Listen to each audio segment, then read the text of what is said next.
नमस्कार। जैसा कि आपको पता है, पिछले वर्ष 2 अक्टूबर से गांधी आश्रम पश्चिम चंपारण विद्यालय से हम लोगों ने एक पदयात्रा शुरू की है। आज उस पदयात्रा को करीब 11 महीने होने को हैं।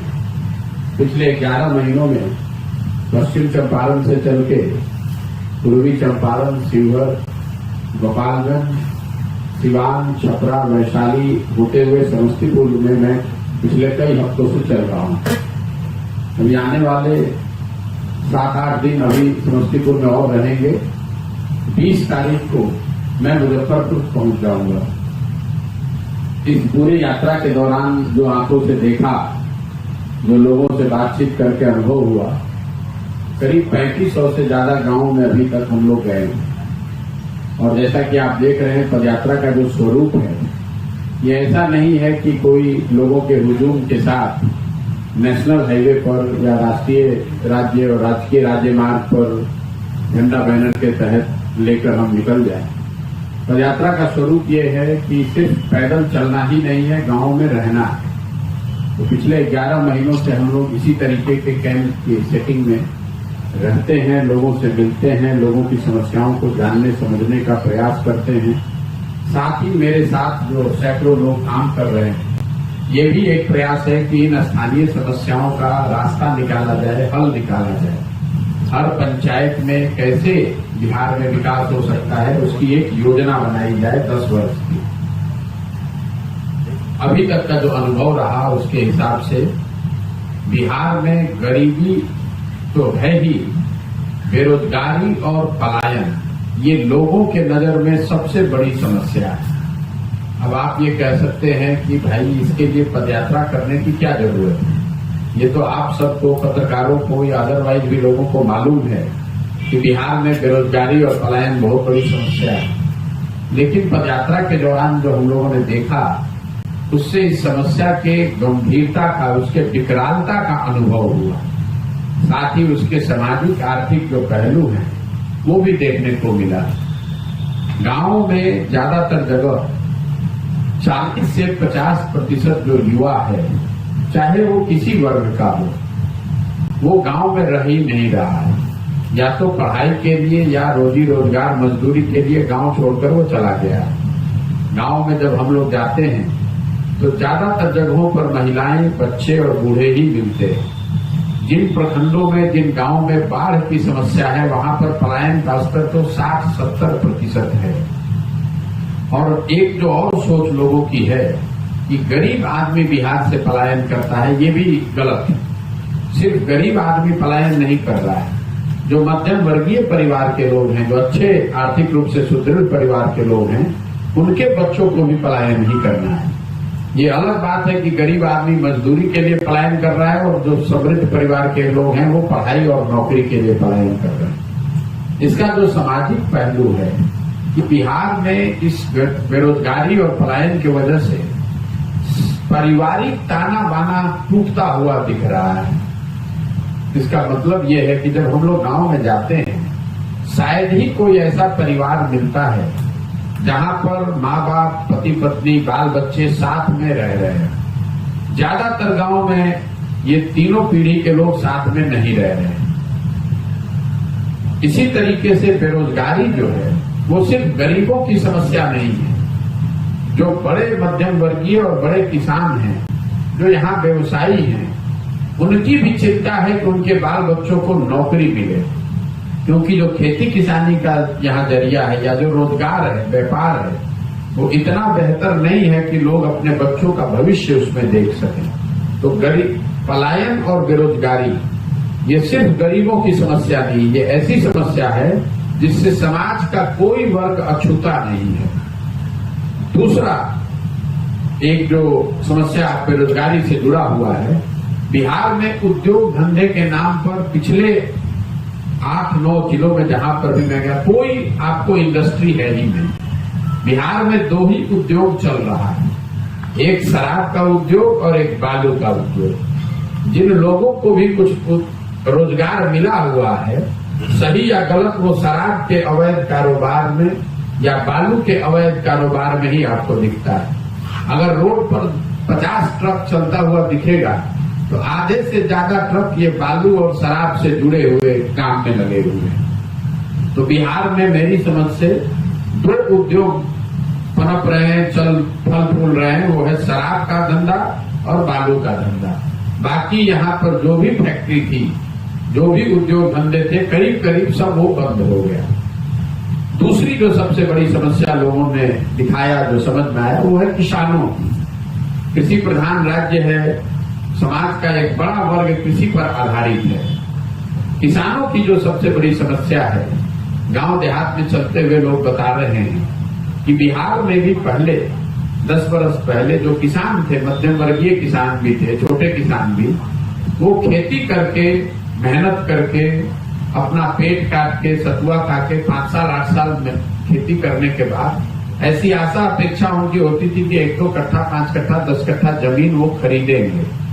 आज बिहार में किसानों की स्थिति ये है कि अगर आपके घर में कोई नौकरी नहीं करता है, कोई दूसरा रोजी रोजगार व्यापार नहीं है, तो और अगर घर में कोई संकट आ जाए, कोई बीमार पड़ जाए, किसी के बेटी की शादी लग जाए, तो किसान को अपना 1-2 कट्ठा जमीन बेचना है। बिना बेचे उसका काम नहीं चल सकता। अब ये किसानों की हालत क्यों है? उसके 3 मूलभूत कारण मुझे अभी तक समझ में आ रहे हैं। पहली समस्या है यहाँ भूमि सुधार का लागू नहीं होना।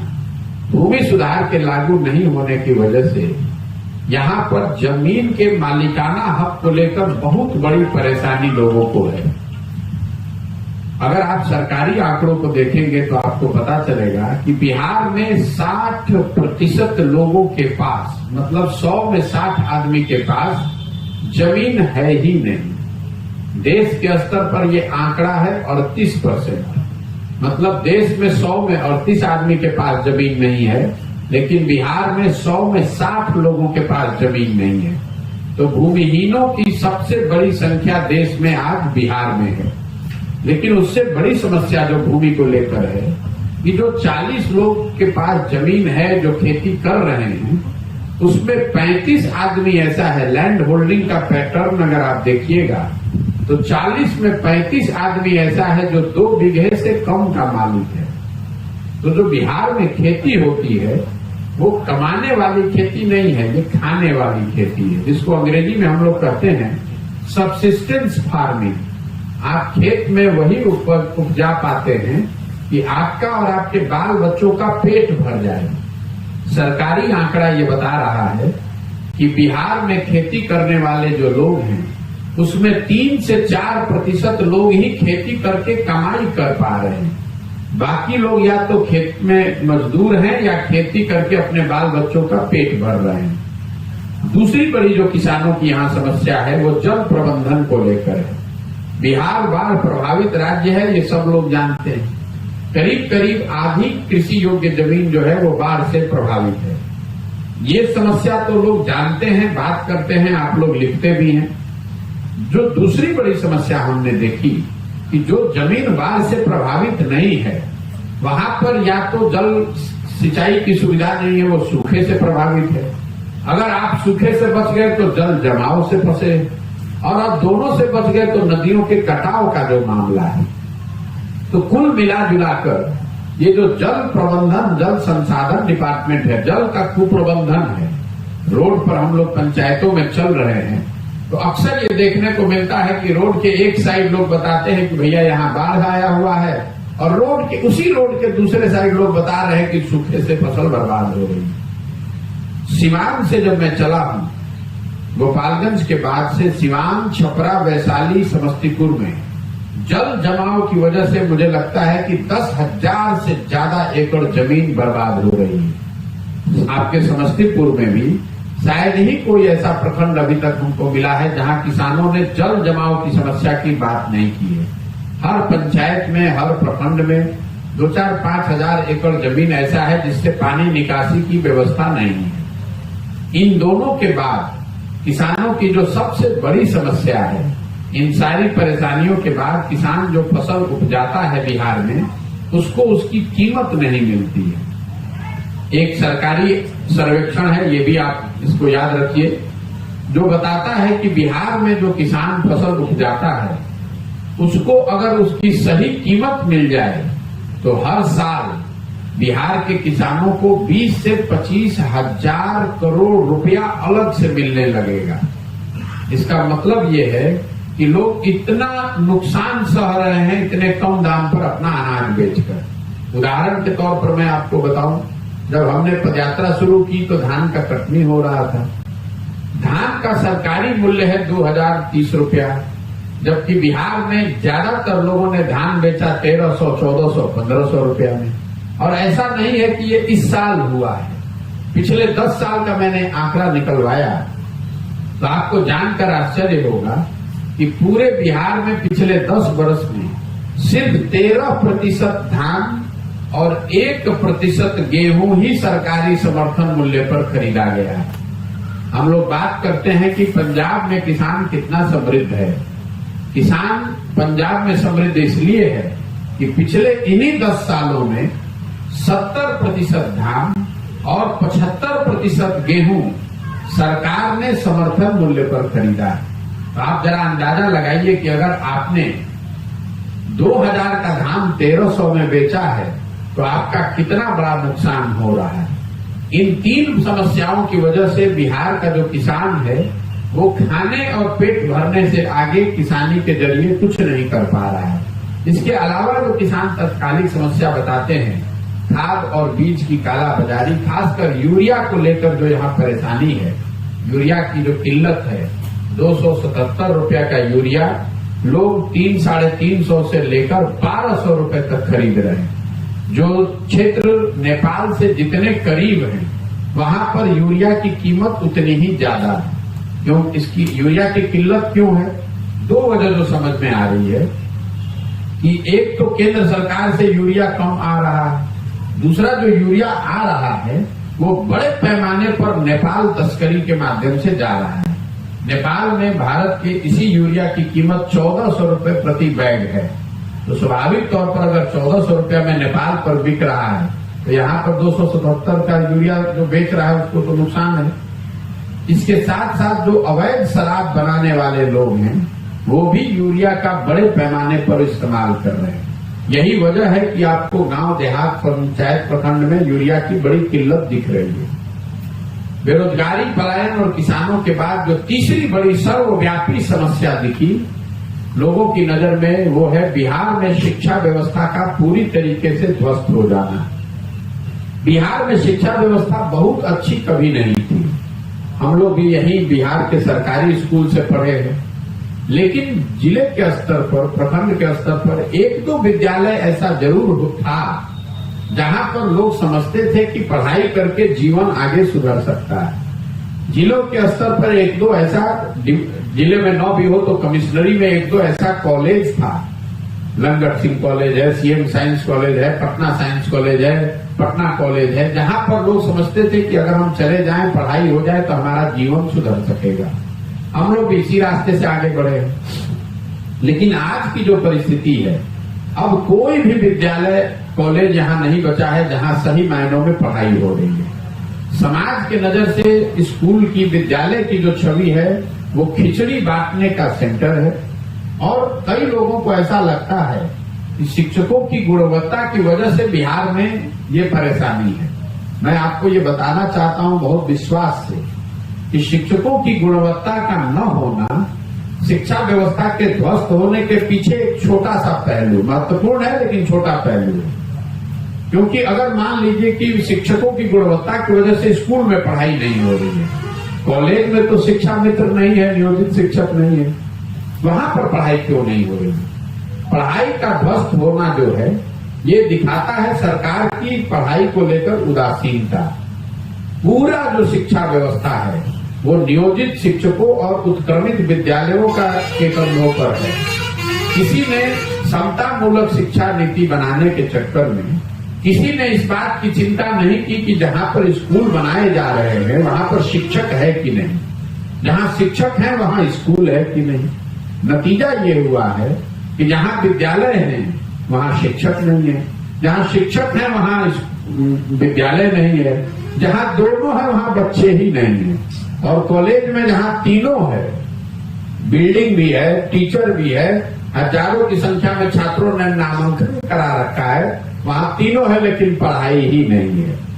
मैं ऐसा समझता हूं कि जब इस कालखंड का इतिहास लिखा जाएगा तो नीतीश कुमार के शासनकाल में शिक्षा व्यवस्था के ध्वस्त होने को इतिहास सबसे बड़ा काला अध्याय बताएगा।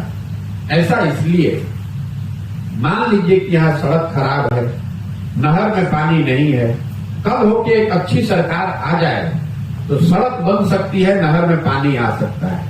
लेकिन जो 2 पीढ़ियां बिहार की इस ध्वस्त शिक्षा व्यवस्था के माध्यम से निकली, अब अगर कल अच्छी सरकार आ भी जाए तो भी इन लोगों को शिक्षित समाज के पीछे ही चलना पड़ेगा पूरे जीवन।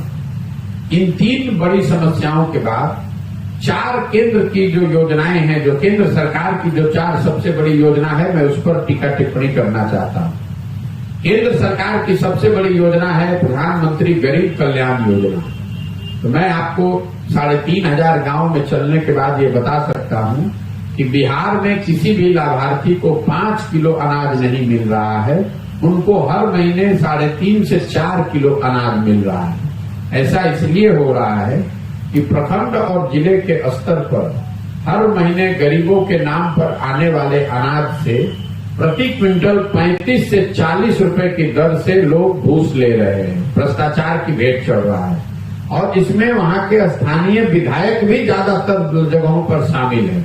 उनका भी बजात्ता 6 से 8 रुपए प्रति क्विंटल की दर से हिस्सा हर महीने पहुंच रहा है। दूसरी केंद्र सरकार की बड़ी योजना है प्रधानमंत्री आवास योजना। यहाँ आवास के लेकर हर गांव में लोग मांग करते हैं, भैया इंदिरा आवास नहीं है। तो यहाँ पर ज्यादातर जमीन पर आज भी जिन लोगों को आवास योजना का लाभ मिला है वो इसको इंदिरा आवास के नाम से ही जानते हैं। लोगों को उसी नाम से फायदा भी, कुछ लाभ भी मिला है। लोगों को, लाभार्थियों को आवास बनाने के लिए 1,40,000 रुपया योजना के तहत मिलना है। लेकिन जो जमीन पर हकीकत है कि अगर आपको प्रधानमंत्री आवास योजना का लाभार्थी बनना है तो आपको 20 से 40,000 रुपया तक प्रति लाभार्थी प्रति घर आपको देना है। जहां पर जनप्रतिनिधि पैसा ले रहे हैं वहां पर लोगों को 25,000 से 40,000 रुपया लग रहा है। कहीं कहीं जहां पर जनप्रतिनिधि पैसा नहीं ले रहे हैं वहां पर भी अफसर तो पैसा लेगा ही लेगा। 20,000 रुपया से कम में इंदिरा आवास, प्रधानमंत्री आवास मिलने की कोई संभावना बिहार में अभी तक नहीं है। तीसरी एक जो केंद्र सरकार की बड़ी योजना है वो है स्वच्छ भारत अभियान की, जिसमें घर घर शौचालय बनाया गया है। इतने गांव में हम गए हैं, कोई ऐसा गांव नहीं है जहां पर बिना गमछा बांधे हुए आप गांव से निकल जाइएगा। इसलिए कि आज बिहार के ज्यादातर गांव में आज भी खुले में शौच वहां के जीवन की सच्चाई है। ऐसा इसलिए हुआ है कि शौचालय बनाने के नाम पर प्रति लाभार्थी 2,000 रुपया अधिकारियों ने लोगों से लिए। उसके बाद लोगों ने शौचालय बनाया कि नहीं, उसका उपयोग कर रहे हैं कि नहीं, इसकी चिंता किसी ने नहीं की। चौथी बड़ी योजना है केंद्र सरकार की मनरेगा की। जब मैंने चलना शुरू किया था तो मेरा ये अंदाजा था कि मनरेगा के बहुत सारे लोग काम करते हुए या मनरेगा का काम हमको होता हुआ दिखेगा। अभी तक हमको मनरेगा का कोई सक्रिय काम नहीं मिला। लोग रास्ते में चलते हुए बताते हैं कि ये पेड़ मनरेगा में लगाया गया है या मिट्टी भरी गई है या पंचायत भवन आंगनबाड़ी सेंटर में मनरेगा के मजदूरों का उपयोग हुआ है, लेकिन मनरेगा का सक्रिय काम अभी तक कोई मुझे मिला ही नहीं। इसको अगर हमने आंकड़ों में देखा तो पता चला कि पिछले साल मनरेगा में बिहार सरकार का यूटिलाइजेशन है 39%। मतलब अगर 100 रुपया बिहार के गरीबों को मनरेगा के तहत मिल सकता था तो 61 रुपया तो हम लोग दिल्ली से लेकर आए ही नहीं। और जो 39-40 रुपया लेकर आए उसमें 40 से 50% की दर से मनरेगा में भ्रष्टाचार की भेंट चढ़ रहा है। लोग पीसी काट रहे हैं। तो ये स्थिति है केंद्र सरकार की 4 बड़ी योजनाओं का। जो 2 योजनाएं हैं, जिस 2 क्षेत्र है जहां पर सुधार दिखा है वो है सड़क और बिजली। निश्चित तौर पर चाहे वो केंद्र सरकार की सड़क हो या राज्य सरकार की सड़क हो, राष्ट्रीय मार्ग और राजकीय मार्ग उसमें सुधार दिखा है। लेकिन जहां तक पंचायती राज की सड़क है, ग्रामीण कार्य की आरईओ की सड़क है, प्रधानमंत्री मुख्यमंत्री संपर्क योजना की सड़क है, ग्रामीण सड़कों की स्थिति करीब करीब वही है जो पिछले 15-20 साल पहले हुआ करती थी। अभी मैं आपके क्षेत्र में आया हूं, वारिसनगर में, जो यहाँ की मुख्य सड़क है प्रखंड की, आप उसकी हालत आप लोग देख ही रहे हैं। लोग बता रहे हैं कि 10 बरस से इसी दुर्दशा में है। तो जो लोग भी बिहार में सड़कों की स्थिति बेहतरी की बात करते हैं, उनको इसका फर्क समझना चाहिए। नेशनल हाईवे, स्टेट हाईवे ठीक हो गया, लेकिन जो ग्रामीण सड़क है, जो प्रखंड और पंचायत गांव की सड़क है, वो पहले या पहले से भी बदतर या उसी हालत में है। इसके बाद जो एक क्षेत्र है जहां सुधार दिख रहा है वो है बिजली। निश्चित तौर पर बिजली बिहार के हर गांव हर घर में पहुंच गई है, इसमें कोई दो मत नहीं है, हर जगह बिजली दिखी है। बिजली को लेकर जो समस्या है वो है बढ़े हुए और गलत बिल का आना। जो कटिहार बरसोई में अभी घटना हुई है, इस बात को मैं पिछले 6 महीने से बता रहा हूं। इसलिए बता रहा हूं कि हर गांव में जब हम लोग जा रहे हैं तो लोग ये बता रहे हैं कि भैया बिजली का बिल बहुत ज्यादा आ रहा है। 2000, 6000, 10,000, 75,000, 1 लाख, 1.5 लाख रुपए तक भी लोगों ने अपने बिल दिखाए हैं। एक बार अगर गलत बिल आपको आ गया तो आपके पास अब कोई उपाय नहीं है। डीसीएलआर के कार्यालय का चक्कर लगाते रहिए या लोक अदालत में घूमते रहिए, बिजली का कनेक्शन आपका कट जाएगा, कोई सुनवाई है नहीं। तो आप देखेंगे, ये मेरा अनुमान है कि आने वाले वर्षों में बिहार में बढ़े हुए बिजली के दर ये बहुत बड़ी सामाजिक राजनीतिक चुनौती बनने वाला है। राज्य सरकार की जो 4 बड़ी योजनाएं हैं उसके बारे में मैं आपसे बात करना चाहता हूं। पहली योजना 7 निश्चय की थी, युवाओं को, बेरोजगार युवाओं को सहायता देना, भत्ता देना। 2015 में ये तय किया गया था कि 18 से 35 साल के सभी बेरोजगार युवा को हर महीने 1,000 रुपया कम से कम दिया जाएगा, ताकि उसको मजबूरी में पलायन नहीं करना पड़े। इस योजना को न शुरू किया गया, न इसका कोई लाभार्थी अभी तक हमको मिला है। दूसरी योजना है स्टूडेंट क्रेडिट कार्ड की। 2015 में ये अनुमान किया गया कि अगर 12वीं के बाद बैंकों के जरिए से लोगों की मदद की जाए तो किसी भी परिवार को अपने बच्चों को पढ़ाने के लिए 12वीं के बाद पैसा जेब से खर्च नहीं करना पड़ेगा। 2015 में अनुमान था कि करीब करीब 1.25 करोड़ बिहार के बच्चों को इसकी जरूरत या इसका लाभ मिल सकता है। बिहार सरकार का अपना आंकड़ा बता रहा है कि पिछले 8 वर्ष में 10 लाख लोगों को भी इसका लाभ नहीं मिला।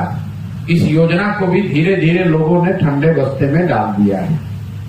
तीसरी बड़ी योजना जिसकी चर्चा आप लोग बहुत करते हैं वो है नल जल योजना।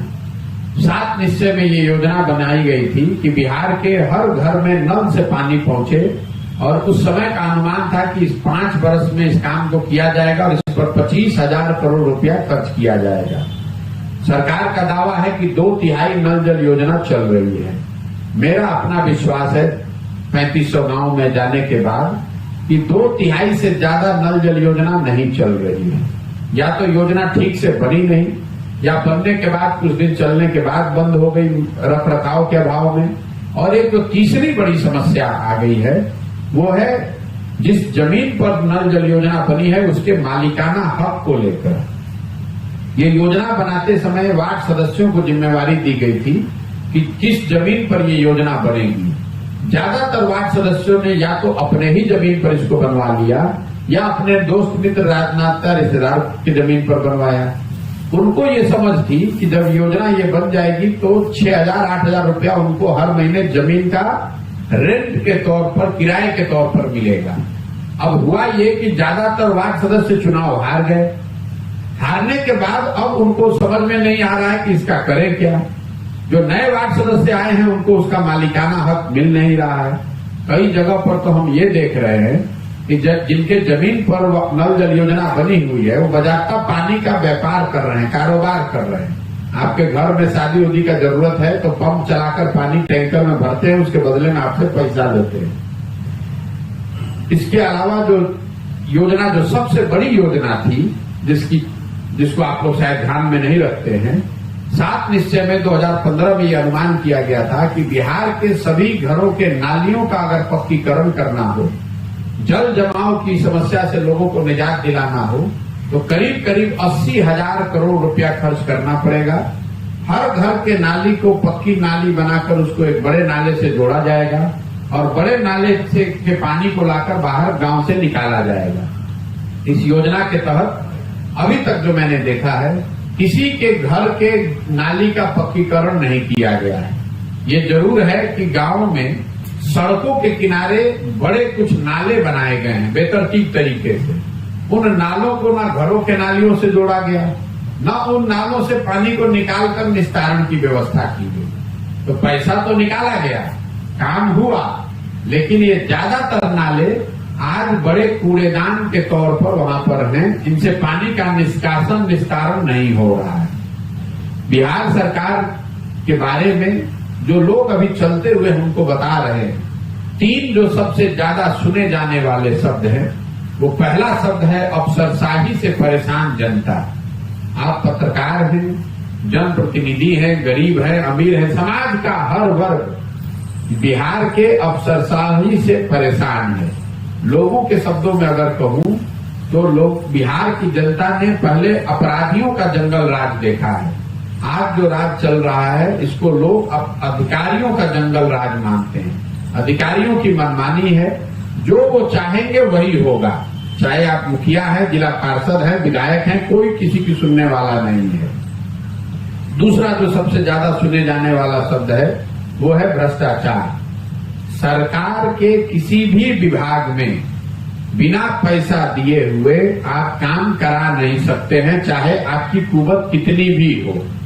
मुखिया जी लोग भी खुद पैसा देकर काम करा रहे हैं। अगर आप जनप्रतिनिधि हैं तो भी आपको पैसा देना है, चाहे आपको जमीन का रसीद कटाना है, जन्म और मृत्यु प्रमाण पत्र लेना है, जाति प्रमाण पत्र लेना है, पासपोर्ट बनवाना है, कोई भी काम करना है, चाहे किसानों को बिजली का कनेक्शन लेना है, बिना पैसा दिए हुए कोई भी काम बिहार में आप आज नहीं करा सकते हैं। और तीसरा जो एक नया शब्द बिहार में मैं सुन रहा हूं, पिछले 4-5 साल से शायद आया है, वो शब्द है पीसी, दलाली का नया नाम। योजना चाहे केंद्र सरकार की हो या राज्य सरकार की, हर योजना में व्यवस्थित तरीके से 10% से लेकर 50% तक दलाली को काटा ही जाना है और ये पैसा जनप्रतिनिधियों और अफसरों के बीच में बांटा जा रहा है। तो मोटे तौर पर मेरा अभी तक का अनुभव, जो लोगों ने बताया, जो हमने आंखों से देखा, वो ये रहा कि पहले से ये कह रहा हूं कि मैं शराबबंदी के बिल्कुल विरोध में हूं। कोई इफ पट किंतु परंतु नहीं है। और इसका आधार ये है, पहला आधार ये है कि शराबबंदी को लेकर दुनिया में, बिहार में, देश में नहीं, दुनिया में कहीं कोई ऐसा प्रमाण नहीं है कि शराबबंदी के जरिए किसी राज्य, किसी देश ने अपना सामाजिक आर्थिक भला या विकास किया हो। तो पहले तो ये तथ्यहीन है, आधारहीन नीति है। दूसरी बात, शराबबंदी तो हुई ही नहीं है। शराबबंदी के नाम पर शराब के दुकान बंद हो गए हैं, लेकिन होम डिलीवरी तो घर घर हो ही रहा है। नतीजा क्या हुआ? शराब की दुकान बंद हो गई, उससे सरकार को, बिहार के लोगों को हर साल 15,000, 20,000 करोड़ का राजस्व का नुकसान हो रहा है। शराब घर घर बिक रही है, 200 रुपए की शराब 4,000 में बिक रही है, या गलत शराब बिक रही है। जो ये पैसा जो सरकार का नुकसान हो रहा है बिहार के लोगों का, ये पैसा जा कहां रहा है? ये पैसा जा रहा है भ्रष्ट प्रशासन के पास और शराब माफिया के पास। इसके साथ ही जो और इसके पहलू हैं, सामाजिक पहलू, जो गरीब तबके के लोग हैं, सामाजिक तौर पर जो गरीब है, पिछड़ा है, उनके परिवार के साथ, उनके महिलाओं के साथ जो अभद्रता हो रही है, जो बदमाशी हो रही है, आप जाकर देख लीजिए। 1 लाख से ज्यादा लोग जिन पर शराबबंदी का केस चल रहा है, उसमें ज्यादातर लोग, 2/3 लोग गरीब और पिछड़े समाज के लोग हैं। जो आदमी पैसा वाला है, समाज में रसूख रखने वाला है, शराब का धंधा कर रहा है, वो स्वच्छंद रूप से घूम रहा है। और गरीब का आदमी, अगर आपके यहाँ कोई गलती से शराब पकड़ लिया जाए, शराब नहीं, हमको यहाँ पासी समाज के ताड़ी का काम करने वाले लोग मिलते हैं। हर दिन महिलाएं बताती हैं कि कैसे घर में घुसकर उनके ताड़ी के बर्तन को तोड़ा जा रहा है, उनसे पैसा वसूला जा रहा है, उनको प्रताड़ित किया जा रहा है। कमोबेश वही स्थिति है। जो नए लड़के हैं मोटरसाइकिल पर शराब का धंधा करना और तरह तरह के दूसरे तरीके का नशा का आना, ये सब चीज समाज के ताना बाना को बहुत लंबे समय तक प्रभावित करेगा। एक और अंतिम बात, कई बार सरकार के लोग, खुद मुख्यमंत्री ये दावा करते हैं कि गांधी जी ने ऐसा कहा है। तो मैं पहले दिन से ये दावा कर रहा हूं और आपको चुनौती दे रहा हूं नीतीश कुमार और उनके सरकार को, कि आपने अगर गांधी को पढ़ा है, समझा है, तो किसी के जरिए हमको वो पंक्ति दिखा दीजिए जिसमें गांधी जी ने शराबबंदी की बात कही है। गांधी जी ने जीवन में कभी भी सरकार के द्वारा शराबबंदी की बात कही ही नहीं है। गांधी जी ने ये कहा कि शराब समाज में ये प्रयास होना चाहिए कि लोग शराब न पिए। गांधी जी ने उस हिसाब से ये भी कहा कि आपको शाकाहारी होना चाहिए। लेकिन ये तो ऐसे हो गया कि सरकार ये कहे कि गांधी जी ने कहा है शाकाहारी होना अच्छा है, तो सरकार कानून बना दे कि जो भी शाकाहारी नहीं है, जो भी मांसाहारी है, नॉन वेजिटेरियन है, उसको आप पकड़ के जेल में डाल दीजिए। गांधी जी ने सरकार के द्वारा कानून बनाकर शराब रोकने की बात नहीं की। उन्होंने समाज को जगाने, समझाने और समाज को जागृत करके शराब के आदत को छुड़ाने की बात कही। तो जिन लोगों ने इसको लागू किया है, न उनको गांधी की समझ है, न दुनिया भर में जो सरकार की नीतियां हैं उसकी समझ है। आप जरा बताइए कि अगर शराबबंदी से ही लोगों का, समाज का भला होता, तो दुनिया में इतने बड़े बड़े देश हैं, इतने समाज आगे हैं, भारत से, बिहार से तो कोई तुलना ही नहीं है। उन्होंने अपने यहाँ शराबबंदी क्यों नहीं लागू की है? ये बेकार की बात है। सरकार का काम लोगों के लिए शिक्षा, रोजगार, सड़क, अस्पताल बनाना है। सरकार का काम ये नहीं है कि आप घर में क्या खा रहे हैं, क्या पहन रहे हैं, क्या पी रहे हैं। ये सरकार का काम नहीं है। इसलिए मैं शराबबंदी के बिल्कुल खिलाफ हूँ। कांग्रेस जो है नीतीश कुमार के नेतृत्व को एक्सेप्ट नहीं करना चाह रही, तो क्या लगता है महागठबंधन पर तो एक्सेप्ट करेगा नीतीश कुमार? मेरे भाई, नीतीश कुमार का नेतृत्व कौन एक्सेप्ट करने को तैयार है? बिहार की जनता तो नहीं है। लोकतंत्र में सबसे बड़ी मालिक तो जनता है। कौन दल किसका नेतृत्व मान रहा है, नहीं मान रहा है, वो तो सेकेंडरी बात है। आप लोगों को लगता है कि नीतीश कुमार कोई बहुत बड़े तोप चीज हैं।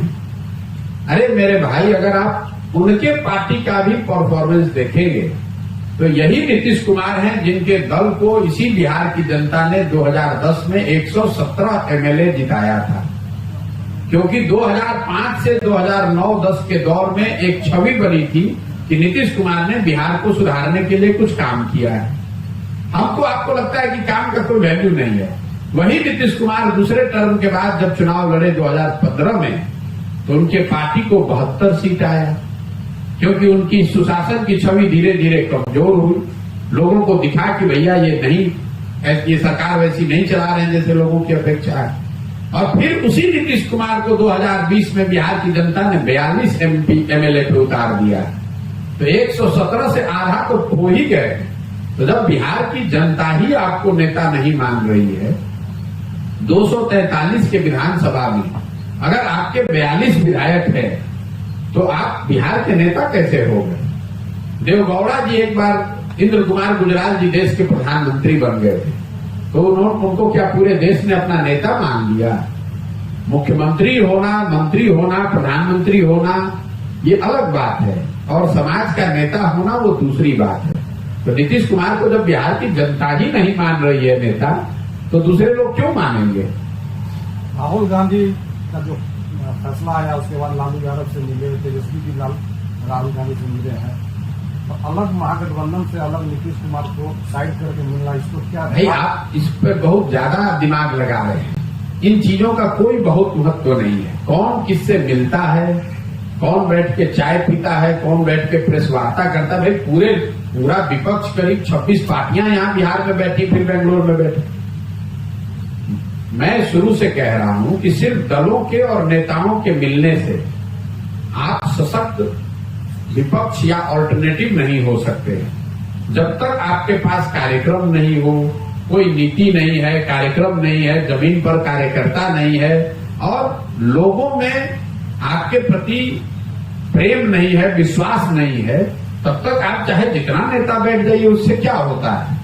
मैं पहले उदाहरण देके भी बताता हूं। कई लोगों को लगता है कि 77 में सारे विपक्षी दल एक होकर उन्होंने इंदिरा जी को हरा दिया। ये बात सच्चाई थोड़ी ना है। अगर आप समझिए कि इमरजेंसी देश में लागू नहीं होता, इमरजेंसी का मुद्दा नहीं होता, जेपी का आंदोलन नहीं होता, तो सिर्फ विपक्षी दलों के एक होने से इंदिरा जी थोड़ी ना हार जाती। 1989 में देश ने देखा कि राष्ट्रीय मोर्चा की सरकार ने राजीव गांधी की कांग्रेस की सरकार को हरा दिया। तो सिर्फ दल एक साथ आकर थोड़ी ना हरा दिए। मुद्दा बोफोर्स था, भ्रष्टाचार मुद्दा था, उसके नाम पर पूरी जनता एक हुई, फिर दल एक हुए, तब ना आपको जीत मिलेगी। जब तक आपके पास कोई मुद्दा नहीं है, जब तक आपके पास कोई कार्यक्रम नहीं है, जमीन पर कार्यकर्ता नहीं है, तो जितने भी पार्टी के नेता, और ये सिर्फ इन्हीं के लिए नहीं है, एनडीए के लिए भी है, नेता जितना मिल ले, जितना चाय पी ले, खाना खा ले, प्रेस कॉन्फ्रेंस कर ले, उससे जमीन पर क्या फर्क पड़ता है। आप वारिसनगर में पत्रकारिता करते हैं, आपको वारिसनगर में कितने लोग मिले, सामान्य आदमी जो राजनीति नहीं करता है, जो इस बात से अब कल तक भाजपा को दे रहा और सवाल कर रहा है कि अब भाजपा को नहीं देंगे क्योंकि 26 लोग पटना में बैठक कर रहे हैं। जनता को इन बातों से कोई लेना देना नहीं है। 10 साल का मेरा अनुभव है इसी काम का। जनता को असर इससे है कि भाई उसके यहाँ सड़क बनी कि नहीं, उसको रोजगार मिला कि नहीं, महंगाई हुआ कि नहीं, भ्रष्टाचार पर आपका क्या रुख है, उस पर होता है। कौन किसके साथ चाय पी रहा, नेता है तो जैसे आप हम अपने दोस्त मित्र के साथ जाकर चाय पीते हैं, खाना खाते हैं, ये लोग नेता है तो एक दूसरे के साथ ही बैठेगा, खाएगा। एक सवाल है सर, बिहार में अभी बिहार सरकार के द्वारा जातीय जनगणना है, बहुत बड़ा मुद्दा, इससे बिहार में क्या असर पड़ेगा? कोई असर नहीं पड़ेगा। इस मुद्दे पर भी मैं हर प्रखंड में लोग सवाल पूछते हैं, मैं बताता हूं। जातीय, पहले बात तो जातीय जनगणना नहीं हुआ है, जातियों की संख्या का सर्वे हुआ। तो इस बात को तो आप समझिए कि जनगणना और सर्वे में जमीन आसमान का फर्क है। जनगणना को संवैधानिक वैधानिक मान्यता है, सर्वे किसी भी राज्य के सरकार के द्वारा किया गया एक एडमिनिस्ट्रेटिव प्रयास है। पहला अंतर तो आप ये समझिए, तो लोगों को ये भ्रम में डाला जा रहा है कि जनगणना हो रही है। जनगणना केंद्र सरकार का विषय है, राज्य सरकार जनगणना करा ही नहीं सकती। दूसरी बात, जनगणना होने से क्या नुकसान है? अगर सरकार को जनगणना करने से पता चलता है कि किस समाज के कितने लोग हैं, उनकी क्या आर्थिक स्थिति है, तो इसमें क्या दिक्कत है? सरकार के पास ये जानकारी होनी चाहिए। आर्थिक सर्वेक्षण होते रहते हैं, एमएफएचएस का सर्वे होता है जिसमें पता चलता है कि जातियों के आधार पर किसके बच्चे को पढ़ाई की व्यवस्था है, किसके बच्चे को टीकाकरण हुआ कि नहीं हुआ। ये सर्वे इस तरह का होता रहता है। सिर्फ जनगणना कर लेने मात्र से अगर समाज की स्थिति सुधरती, तो इतना तो पता है कि बिहार में प्रति व्यक्ति आय के हिसाब से आप देश में सबसे गरीब हैं। आप इसको क्यों नहीं सुधार पा रहे हैं? जो दलित समाज है उसकी जनगणना तो आजादी के बाद से हो रही है, उसकी स्थिति आपने क्यों नहीं सुधार दी? मुसलमानों की जनगणना तो हो रही है, उनकी स्थिति आपने बिहार में क्यों नहीं सुधार दी? तो सिर्फ जनगणना हो जाने से किसी की स्थिति नहीं सुधरेगी। स्थिति जानने के बाद उसको सुधारने के लिए ईमानदार प्रयास भी करना होगा। तो जो अभी सर्वेक्षण सरकार करा रही है, इनका इरादा कुछ किसी को सुधारने का नहीं है। इनका इरादा यह है कि समाज दो भाग में बट जाए। नीतीश कुमार का नाव डूब रहा है, उनको पता है कि अब 2 वर्ष का राजनीतिक कैरियर बचा हुआ है किसी तरीके से। अब एक बार समाज में फिर आग लगाइए और लोग इस बात पर बट जाएं कि जनगणना होना चाहिए कि नहीं होना चाहिए। आप ये भूल जाए कि आपके बच्चों की पढ़ाई हो रही है कि नहीं हो रही है। आप ये भूल जाए कि आपके गांव में सड़क का, नाली का, गली का, अस्पताल का, विद्यालय का क्या हालत। तो आधे लोग लग जाएंगे जनगणना के सर्वे के विरोध में, आधे लोग लग जाएंगे सर्वे के पक्ष में। नीतीश कुमार का गाली एक बार फिर निकल जाएगा। अरे भाई, समाज इतना बेवकूफ नहीं है, और काट की हांडी बार बार नहीं आप चढ़ा सकते। सर्वे हो गया, उनको इस पर काम करने दीजिए। जिन समाज के लोगों को फायदा, अगर कोई पीछे छूट गया है तो निश्चित तौर पर उसको लाभ मिलना चाहिए, इसमें दिक्कत क्या है? एक बार सन 1984 में दिल्ली में स्टीफन ने कहा जातीयता और क्षेत्रीयता इस देश की अखंडता और एकता को खतरे में ले ऐसी बात नहीं है। देखिए, हर आदमी का अपना ये वैचारिक किसी व्यक्ति की सोच हो सकती है। जातियों को लेकर जो बिहार में समझ है या देश में हम लोग कहते हैं, ऐसा नहीं है कि जाति कोई बहुत यूनिक बात है। पूरे दुनिया में अगर आप ह्यूमैनिटी को, मानवता को समझते हैं तो ये मानव स्वभाव है। सोशल कॉन्ग्रीगेशन मतलब सामाजिक स्तर पर आप ऐसे लोगों के साथ रहते हैं जो आपको सामाजिक आर्थिक तौर पर अपना दिखता है। आप अफ्रीका में जाइएगा तो लोग ट्राइब के आधार पर एक दूसरे से जुड़े हुए हैं। अगर आप अमेरिका में जाइएगा तो स्किन के कलर के हिसाब से लोग जुड़े हुए हैं। लैटिनो है, ये एशियन है, ये अफ्रीकन है। तो जैसे वहां अफ्रीका में ट्राइब है, इंडिया में जाति है। ये सही है गलत है ये अलग बात है, होना चाहिए नहीं होना चाहिए अलग बात है, लेकिन ये समाज की सच्चाई है और इसके लिए कोई डिफेंसिव होने की जरूरत नहीं है। ये मानव स्वभाव है। आप अपने समकक्ष या अपने जैसे दिखने रहने वाले लोगों के साथ सामाजिक स्तर पर ज्यादा कंफर्टेबल फील करते हैं और इसी को अंग्रेजी में सोशल कॉन्ग्रीगेशन जो मैं कह रहा हूं, कहीं ट्राइब के आधार पर होता है। मान लीजिए कि आप अमेरिका में रहते हैं और आप दक्षिण अमेरिका से आए हैं जिसको लैटिनो कहते हैं, तो स्वाभाविक तौर पर आपके मित्र ज्यादा लैटिनो होंगे। अगर आप अफ्रीका से आए हैं तो ज्यादातर लोग अफ्रीकन एक साथ मिलकर बात करेंगे। आप अफ्रीका में 5 बरस काम किया है, हर गांव वहां ट्राइब में बटा हुआ है। उसी तरह यहां जाती है, इसमें घबराने क्या हो। ये सदियों से चली आ रही परंपरा है, टूटनी चाहिए, सही बात। लेकिन ऐसा नहीं है कि जब तक जाति नहीं सुधरेगी तब तक कोई विकास नहीं हो सकता। जातियों के रहते हुए केरल में विकास नहीं हुआ है, तमिलनाडु में के कर्नाटक में, गुजरात में, महाराष्ट्र में विकास नहीं हो रहा है। जाति हर जगह है। ये आपका हमारा भ्रम है कि जब तक जाति नहीं टूटेगी तब तक विकास नहीं होगा। विकास होगा उससे जाति टूटेगी, जाति के टूटने के बाद विकास होगा, ये ठीक सोच नहीं। महागठबंधन का 1 साल हो गया है। तेजस्वी ने कहा था कि पहले कैबिनेट में सिग्नेचर से 10 लाख लोगों को रोजगार देंगे। क्या लग रहा है कि वो? तो मेरा आपसे अनुरोध है कि अगली बार तेजस्वी यादव से जब आप मिले तो आप उससे ये सवाल कीजिए। जहां तक मेरा सवाल है, मैं तेजस्वी यादव की बात को कोई बहुत गंभीरता से नहीं लेता।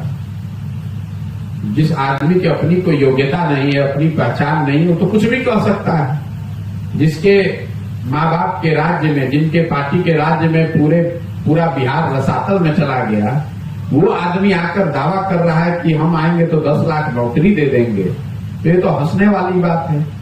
आपको हमको ये पूछना चाहिए कि भाई आपके बाबूजी की, आपकी दल की सरकार थी 15 साल, उसमें कितने लोगों को आपने नौकरी दिया? और अगर उस समय नहीं दिया तो अभी कौन सा आपको नया ज्ञान हो गया है जो अभी आप दे देंगे? ज्यादा गंभीर विषय ये है कि नीतीश कुमार ने 15 अगस्त को पिछले साल ये कहा कि 1 साल में मैं 10 लाख नौकरी दे दूंगा। तो अब नीतीश कुमार का 15 अगस्त का वो समय पूरा हो रहा है। नीतीश कुमार को ये जवाब देने की जरूरत है कि 10 लाख नौकरी कहां है। ये आदमी भी सत्ता में रहने के लिए कुछ भी बोलने को तैयार है। गांधी मैदान से इन्होंने कहा 10 लाख नौकरी दे देंगे। कोई ये पूछने वाला नहीं है कि भाई 17 साल से आप मुख्यमंत्री हैं, किस बात का, किस सबूत का इंतजार कर रहे थे घोषणा करने के लिए? किस सबूत का इंतजार कर रहे थे कि 10 लाख लोगों को नौकरी दे देंगे? मैंने जिस दिन घोषणा इन्होंने की है उसी दिन कहा प्रेस कॉन्फ्रेंस में कि अगर नीतीश कुमार 10 लाख सरकारी बच्चों को नौकरी यहां सरकारी दे दें तो उनके समर्थन में ये पूरा अभियान वापस ले लेंगे। उतना ही नहीं, उनका झंडा लेकर जीवन भर घूमेंगे, देकर दिखा दे 10 लाख नौकरी। नीतीश कुमार जैसे 100 मुख्यमंत्री आ जाएंगे तो 10 लाख नौकरी वो नहीं दे सकते। अभी सरकार ने क्या दावा किया नौकरी के आधार पर कि 2 लाख लोगों की हम लोगों ने रिक्ति निकाली, नौकरी मिली नहीं है। आप जरा बताइए ना भाई कितने लोगों को नौकरी मिल गई? पहले एग्जाम होने दीजिए, पहले पेपर लीक न हो, एग्जाम हो जाए, कोर्ट में केस न हो, बहाल हो जाइए, तब न गिनिएगा। अभी से प्रचार कर रहा है कि 2 लाख रिक्ति निकाले और कह रहा था कि पहले कैबिनेट में साइन करेंगे और 10 लाख नौकरी मिल जाएगी। वो वक्तव्य अपने आप में दिखाता है कि वो आदमी कितना अज्ञानी है। कैबिनेट में साइन होने से अगर नौकरी मिलने का कोई प्रावधान तो संविधान में हमने नहीं देखा है। कैबिनेट पदों का सृजन की बात कह सकती है, उसके लिए नियमावली है, सरकार की अपनी प्रक्रिया है। कोई नेता कैबिनेट में साइन करके नौकरी कैसे दे सकता है? तो बिहार की जनता को तो उसी समय सवाल पूछना चाहिए था कि साहब, ये संविधान का कौन सा नया अध्याय आपने पढ़ लिया? शायद हम लोगों ने इतनी पढ़ाई नहीं की है, भाई साहब तो ज्यादा पढ़े लिखे हैं, तो संविधान का कौन सा चैप्टर अध्याय पढ़ लिया जिसमें लिखा हुआ है कि कैबिनेट 10 लाख लोगों को नौकरी दे सकती है? अब जाकर आपको पूछना चाहिए कि कैबिनेट हो नहीं रही है कि आपका कलम टूट गया है कि स्याही सूख गई है। लेकिन गलती तेजस्वी यादव की नहीं है, गलती हमारी आपकी है कि कोई आकर ये कहता है और आप उसके बाद में पड़ जाते हैं और विश्वास कर लेते हैं कि वो आदमी दे देगा। कैसे दे देगा? नीतीश कुमार जी जो अभी भविष्यवाणी कर रहे हैं, हमारी उम्र 73 साल हो गई और 100 वर्ष में यह दुनिया समाप्त हो जाएगी। अब ये दिखाता है कि नीतीश कुमार कितना डेल्यूजनल हो गए हैं। देखिए बिहार की दुर्दशा क्यों है। दुनिया बात कर रही है आर्टिफिशियल इंटेलिजेंस की, दुनिया बात कर रही है कि कैसे आर्टिफिशियल इंटेलिजेंस का लाभ उठाकर लाखों लोगों को नौकरी मिल सकती है, हजारों बिलियन डॉलर्स का नया इकोनॉमी खड़ा हो सकता है। और हम लोग का राज्य का मुख्यमंत्री कह रहा है कि मोबाइल का उपयोग करने से अब दुनिया खत्म होने वाली है। ये दिखाता है कि बिहार की ये दुर्दशा क्यों है। ये लोग अभी 1960 और 70 में जी रहे हैं।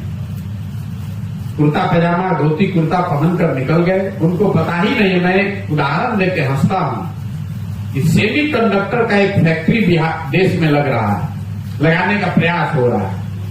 पहले महाराष्ट्र में लगने वाला था, फिर गुजरात में लगने की बात हुई।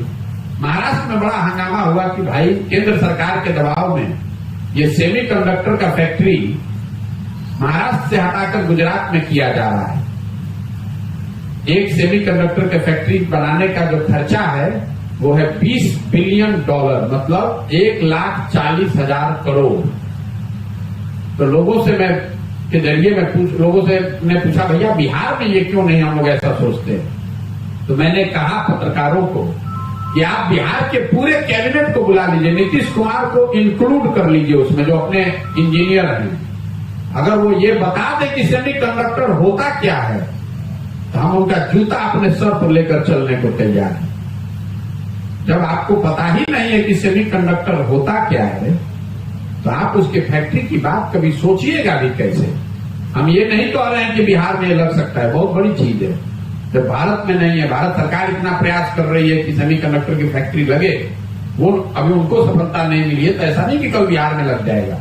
लेकिन आपके जो नेता हैं, आपके जो नेतृत्व करता है, उनको तो मालूम भी नहीं है कि ये क्या चीज है। नीतीश कुमार को अगली बार मिलिए तो पूछिए, सर आर्टिफिशियल इंटेलिजेंस से ट्रिलियंस ऑफ डॉलर का नया इकोनॉमी बन रहा है, लाखों लोगों को देश विदेश में रोजगार मिल रहा है, इस पर आपका क्या करना है? तो नीतीश कुमार कहेंगे अरे छोड़िए, बाकी सबसे कुछ होता है? नहीं होता है। खाली 400 रुपया वृद्धावस्था पेंशन देने से होगा, साइकिल 10 साल पहले बांटे उससे होगा। पूरे बिहार को अनपढ़ मजदूर बना दिया इस आदमी ने। आप क्या अपेक्षा करते हैं? और ये लोग चाहते हैं कि समाज ऐसे ही रहे, ऐसे रहेगा तभी ना 9वां पास आदमी को अपना नेता मानेगा। बिहार में जो आदमी शर्ट के ऊपर गंजी पहन लिया उसी को हम और आप कहते हैं कि ये जमीनी नेता है, जिसको भाषा का ज्ञान नहीं है, जिसको विषय का ज्ञान नहीं है, उसी को हम और आप समझते हैं कि ये बिहार का सही नेता है। कोई आदमी पढ़ा लिखा समझदार सेंसिबल बात करने वाला आ जाए तो बिहार के लोग कहते हैं कि नहीं चलेगा यहां बिहार में। इसीलिए तो हम लोग की ये दुर्दशा है। भ्रष्टाचार कहां नहीं है देश में, नेता कहां झूठ नहीं बोल रहे हैं, लेकिन किसी राज्य में देश में ये स्थिति नहीं है, इतनी भयावह स्थिति नहीं है जितनी बिहार में। कोई तमिलनाडु, गुजरात, महाराष्ट्र, कर्नाटक से आकर बिहार में मजदूरी कर रहा है? कहीं देखा है आपने? आपके हमारे बच्चे रोज ट्रेन में, बस में जानवरों की तरह बैठकर रोज मजदूरी करने जा रहे हैं। तो हम लोग की ये दुर्दशा है और हम लोग जबरदस्ती जिसको कहते हैं मुंहजोरी कर रहे हैं कि हम बहुत अच्छे हैं। आप अच्छे थे। आजादी के बाद बिहार देश के 4-5 सबसे अच्छे राज्यों में गिनती इसकी होती थी। आज आप 28वें नंबर पर हैं। आप अपने जिले की दशा देख लीजिए। समस्तीपुर में भी 2-4 फैक्ट्री उद्योग था, चीनी मिल था, पेपर मिल था, जूट मिल था। दूसरे राज्यों में इन फैक्ट्रियों से आगे नए नए फैक्ट्री लग रहे हैं। हम लोग यहाँ जो फैक्ट्री था वो भी बंद हो गया। कभी आपने नीतीश कुमार को चीनी मिल के बारे में बात करते सुना? आपने जूट मिल पर नीतीश कुमार का कोई वक्तव्य सुना? आपने कोई चर्चा सुनी कि भाई समस्तीपुर में पेपर मिल कैसे चालू हो सकता है? उनकी चर्चा क्या है कि दुनिया का नाश होने वाला है, मोबाइल का इस्तेमाल करने से लोग पागल हो रहे हैं। यही आपका काम है। आप साइकोलॉजिस्ट हैं, आप मनोवैज्ञानिक हैं। आपको जो जनता ने काम दिया वो तो आप कर नहीं रहे हैं। सड़क, बिजली, पानी, अस्पताल, विद्यालय बना नहीं रहे हैं। और दुनिया कब रहेगी और कब खत्म हो जाएगी ये भविष्यवाणी कर रहे हैं। तो ये दिखा रहा है डिल्यूजनल हो गए हैं, उम्र का असर हो गया है। नीतीश कुमार को अगर आप ध्यान से देखिएगा तो अब उन पर उम्र का असर हो गया है। बोलना कुछ चाहते हैं, बोल कुछ और जाते हैं। बोलना कुछ शुरू करते हैं और उसी बात को घुमाते रहते हैं जिलेबी की तरह। उनको पता ही नहीं चलता है कि कह क्या रहे, फिर घुमा फिरा के उसी बात पर आ जाएंगे। आप किसी भी उनके पिछले 1 साल के स्पीच को उठाकर देख लीजिए। ये एज का असर है, उम्र का असर है। डिल्यूजनल हो गए, समझ में नहीं आ रहा है। सामाजिक राजनीतिक तौर पर गिर गए हैं, कोई है नहीं साथ में, नीचे से मिट्टी खिसक गई है। इसीलिए इस तरह के आप सुना बात। किस मुख्यमंत्री को आपने नेता को सुना है जो कह रहा है दुनिया के खत्म होने की भविष्यवाणी कर रहा है? मंच से अपने अफसरों पर अपशब्द बोलते हैं। कल परसों किसी अपने सलाहकार को मंच से बेइज्जत कर रहे थे। उससे पहले चीफ सेक्रेटरी को कुछ बोल रहे थे, कुछ भी बोल रहे थे। तो नीतीश कुमार के बोलने का, अब पहले जब ये बोलते थे तो एक संजीदगी होती थी। आज नीतीश कुमार जो बोल रहे हैं इसको संजीदगी से आपको लेने की जरूरत नहीं है। बहुत बहुत धन्यवाद। सर, अभी एक समस्या आ रही है। चलिए, हो गया।